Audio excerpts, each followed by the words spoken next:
Today we shall be talking about another book about cats, and that book is Agnes Aubert's Mystical Cat Shelter by Heather Fawcett. I picked up this book because Heather Fawcett wrote the Emily Wilde series, which is super magical, and it's about the Fae. The first book in that series is the Encyclopedia of Fairies, and it's just a lovely, magical, zany book. And I really enjoyed the trilogy. Well, I love the first two books, and I thought the last one was all right. I didn't love the third as much as I loved the first one, but anyways, so I figured I would check out this book because I've enjoyed reading in the past, and I do love books about cats. If you've been around the channel, you may know this. Agnes Aubert's Mystical Cat Shelter. It follows the story of Agnes, and she runs a cat shelter. Her current place where she was renting from was destroyed by a duel between two magicians. And so she has to find a new place to have her cat shelter. And most of the places she keeps going to, once they find out that she has a cat shelter, they don't really want anything to do with it. They're like, oh, with cats? Wait, you're gonna have these infernal beasts in this building? Cats make messes and they scratch things up and they poop on the floor. I don't know. No, they don't. They poop in their boxes most of the time, you know? Anyways, most people do not want to rent to her. And finally, she's able to find a spot, and it is a wonderful spot. It's everything she could have hoped for, except for, unbeknownst to her, there is an illegal magic shop that is run in the basement.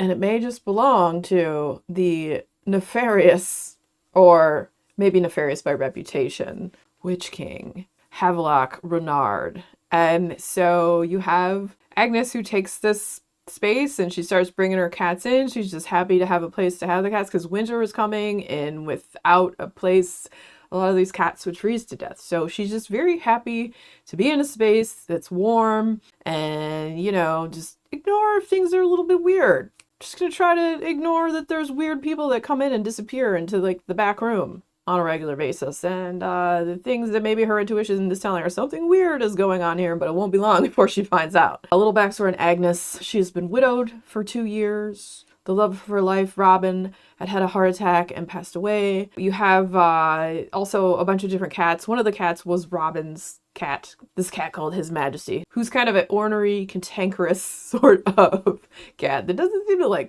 most things or people and likes to attack and bite. And there's another cat named Banshee who is always yowling, except for it's silent and there's no actual like vocalization that comes from this cat. And those two kind of get along, but His Majesty doesn't seem to get along with a lot of the other like shelter cats. And those two cats are actually Agnes's cats. So she has a couple. And so you have all these different personalities of these different cats in the book, which is great. It's part of the story, but it's also like a quirky, funny, super magical. It's maybe considered a romantasy because there is romance in it. It's not spicy at all. There's not really any spice in it. So it's just like a little bit. It's part of the story. So you have cats, magic, and a little bit of romance. And it makes for a sublime read. I really like this author. Like I said, I really enjoyed her other books. Like there's a lot of humor that I feel like goes into Heather Fawcett's books. And I love that about it. You have cats, you have magic, you have a will they, won't they, a little bit of romance. Obviously, it's probably the magician that lives in her basement.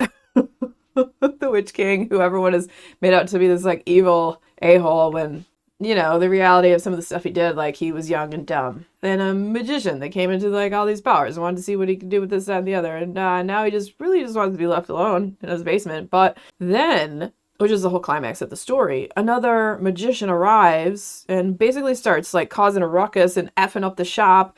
Agnes is like, what the F? You know, because she's coming after Havelock because she believes that he has this book that gives the person in possession of it the ability to travel back in time. This magician wants to travel back in time because they just want more power and they're kind of horrible and they seem almost a little bit evil or just greedy, and who knows? They just want more power. So they want to go back in time to find this library by this very powerful magician that was Alice Vortigern. And Alice Vortigern had burned down her library and all her studies and all the stuff that she did. So this other magician wants to go back before it was burned down to try to steal all that knowledge for themselves and whatnot. So it's a whole thing of like, Agnes has to team up with the magician, even though she didn't want to. She was kind of very anti-magic in the beginning. I was like, no, I hate magic. I don't like you. But reluctantly, she loves her cats so much and she will do anything in her power to keep them safe. So she starts working with the magician to keep her cat safe. And it's like a zany, bonkers fun, magical story, and it is feel good. It's super cozy. If you're looking for like a really good cozy read and you love books with cats in them that are magical, this book is sublimely fantastic and funny and cute. I would highly recommend it if you like any of those things, you know? And so then the big thing is, will they save the cat shelter? Will they save kind of the world? Because what if this other magician did get a hold of like Alice Vortigen's books and stuff and cause more chaos and this, that, and the other? So if that sounds good to you, definitely check it out. And if you enjoyed hanging out today, hit that subscribe button, come back, see me again, and we'll talk about more bookish things and weird stuff.